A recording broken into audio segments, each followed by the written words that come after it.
Most NFL football fans and especially Ravens fans got caught up in the free agency frenzy, looking for how is our team going to compete in this arms race.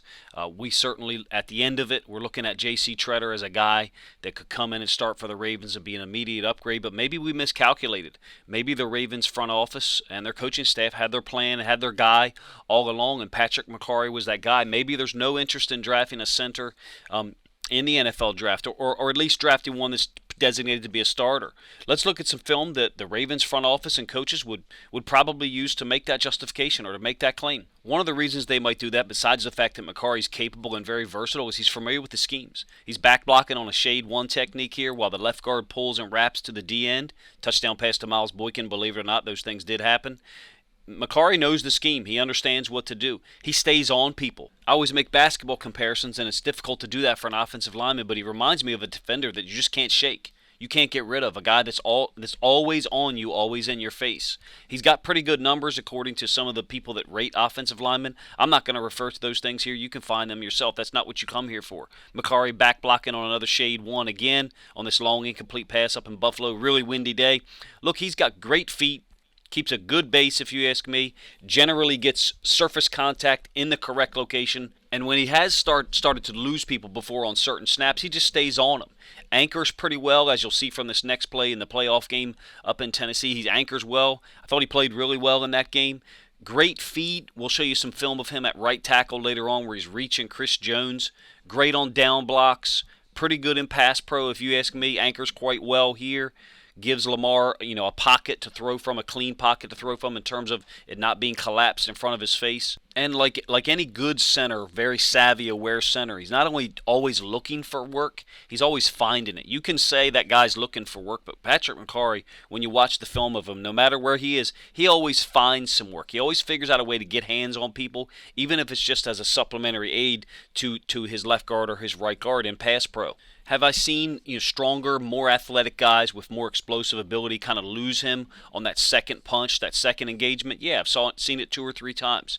There's some guys who might be able to just out-athlete him. Here he is one-on-one, though, against a nose tackle for Tennessee. I think he's very smart, very, very underrated athlete. And what I mean by that is he's got great feet. People talk about athletes in terms of running backs, receivers, tight ends, quarterbacks being able to do certain things.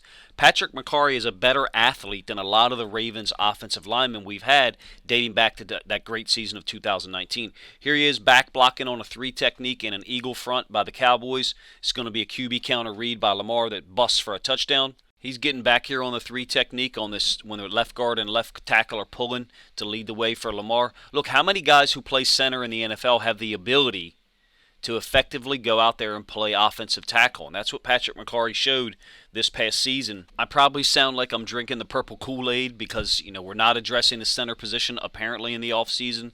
Many of us, including myself, wanted to see the Ravens go get Tretter. But we have a guy who's been able to physically compete against some of the best in the league at 3 different positions. Here he is against Chris Jones in week 2. He's going to reach him, or he's going to get even with him, let's put it that way, on this stretch scheme by Tyson Williams. Now, part of this is Tyson Williams' speed and his cut ability. But no matter what, Mekari's feet, watch how quick his feet are in getting out here to Jones and then keeping his feet active, trying to turn him and reach him out on the edge. I loved how he competed and played against him that week. He's also very savvy and aware mid-play. He adjusts well to things in play. So when something becomes dynamic, Patrick Mekari seems to adjust well to it. They're going to take this 5 technique, which I think is Frank Clark, stem him inside, and the inside linebacker steps up. Now, it's not a huge run play by Tyson Williams by any means, but he was initially lined up against Frank Clark. The linebacker stepped up, and look, Mekari's handled him. He's got him reached. The edge is there. Zeitler, unfortunately, has not won against Frank Clark, who ends up making the tackle. A couple of run plays against the Chiefs that are down schemes where pretty much the run goes behind him or off his down block. Option scheme, you got a 1 technique inside of him. Now you're like, well, why is he going down to him? Well, because he's worried about maybe they're slanting or stemming that D tackle, and he wants to get on the correct track, which is the correct path to get to the Mike linebacker. And you see he locks him up pretty good here. It ends up being like a 5 or 6 yard gain. I thought that game against Kansas City was one of the better games that I've seen him play, but it's not an isolated situation. Obviously, there's a lot of attention league-wide after what Von Miller said when the Rams came to Baltimore and barely eked out a win against us about how good Mekari was and how Mekari had given him trouble in Week 4 out in Denver. Here's this down block on this like F counter scheme against the Chiefs. You can see it does go, the ball does follow Ricard, but it also goes off of Patrick Mekari's down block. I'm interested to see if the Ravens can pull this off. If they can slide Mekari back over to center. They signed him to a 3-year deal, so maybe that was their plan all along. Maybe some of the rumors that we've heard about Bozeman declining during the season extension and them just moving on to Mekari, maybe that's the Ravens' plan. It's a ballsy plan, but if it works, it could pay off because then we won't have to waste resources on signing a center in Shredder or drafting one like Tyler Linderbaum. I'm going to go ahead and include some film from him at right guard in 2020 because I think it's applicable. It just shows how experienced he is and how aware he is of the entire scheme. Against the Steelers, they like to bring the strong safety through the B-gap on motion away. Watch him combo this one technique. I guess technically he's a 2-eye, but then he picks up the blitzing strong safety through the B-gap. That's a blitz that the Ravens have had some struggles with against the Steelers for 2 or 3 years. Pass pro situations when he's at right guard. This one against Cincinnati in 2020. I think that's Sam Hubbard in a 3 technique. He's able to anchor down and give Lamar time to throw the football. It's been one of my concerns or my fears that the Ravens were going to pick up a guy like Linderbaum at 14, and not that he's not going to be a pretty damn good player in the NFL. I think he is. And look, let me make this clear. None of my concerns about Linderbaum are because he ran a zone scheme in college and we run a gap scheme. If there's anybody who thinks he can't adjust, they don't know what they're talking about. You can be good at both of them at the same time. It's not like a new language that you're trying to learn in a month time frame. But in any case, we might look back, and this could be an underrated moment in building this team in 2022, whereby they utilize Mekari, a guy who's proven to be able to play at now 3 different positions for the Ravens across multiple years, and then we are able to allocate resources somewhere else. That will be one of my complaints with the Ricard re-signing, is that was money that we could have had to use somewhere else, but I digress.